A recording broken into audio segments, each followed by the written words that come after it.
बढ़ रही है। एक और एफआईआर हुई थी, उसके बाद कार्रवाई भी हुई भ्रष्टाचार को लेकर, जो पेपर लीक्स होते थे जी। लेकिन उसमें एक एक दिक्कत ये रहेगी, बहुत से लोगों के सवाल हमारे पास आते हैं, दिक्कत ये रहेगी कि नौकरियां मिलने वाला सिलसिला वो थम गया।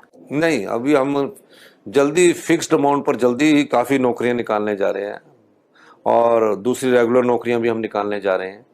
और निश्चित तौर पर अब जो सबॉर्डिनेट सिलेक्शन बोर्ड था उसकी जगह नई संस्था आएगी जो हमीरपुर में ही काम करेगी।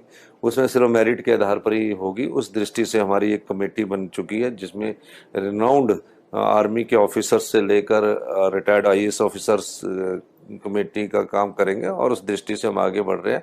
मैं हिमाचल के युवाओं को यह आश्वासन देना चाहता हूं कि अगले महीने से काफ़ी नौकरियां निकलने लगी, आप भरिए फटाफट। कुछ नौकरियां हम फिक्स्ड पर निकालेंगे, कुछ रेगुलर पर निकालेंगे, कुछ जो जैसे वाटर की है मल्टी टास्क फोर्सेस का उनकी तरफ निकालेंगे, कुछ कंडक्टर निकालेंगे। नौकरियों की भरमार लगाने वाले हैं हम, निश्चिंत रहिए। हमें मतलब जो बजट में आपने 1,20,000 जितनी समस्याएं पैदा हुई है पिछले साल की अव्यवस्था से, उस व्यवस्था को हम सुचारू करके आगे बढ़ने वाले। मतलब बजट में जो आपने 1,20,000 नौकरियां बोला है वो इसी साल लग जाएगी। बजट में हमने 1,00,000 रोजगार बोला है। आप मुझे बताइए, सरकारी नहीं है, दोनों दोनों नहीं, रोजगार बोला है, रोजगार। उसमें हमने अभी बजट में 30,000 सरकारी नौकरियां रोजगार बोला है, तो हम दे रहे हैं, उसमें हम फटाफट कर रहे हैं।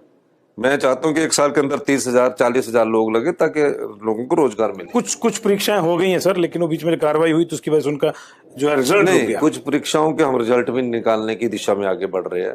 उसमें जो पेपर लीक हुआ है उसमें हम उनको देख रहे हैं कि उसको कैसे निकाल कर आगे बढ़ा जाए, और कुछ के हम रिजल्ट निकालेंगे। काफ़ी टीचर्स है, ड्राइंग टीचर्स है और कुछ और टीचर्स है, जहाँ कुछ हो लग रहा है तो उस दृष्टि से भी हम आगे बढ़ेंगे। आपकी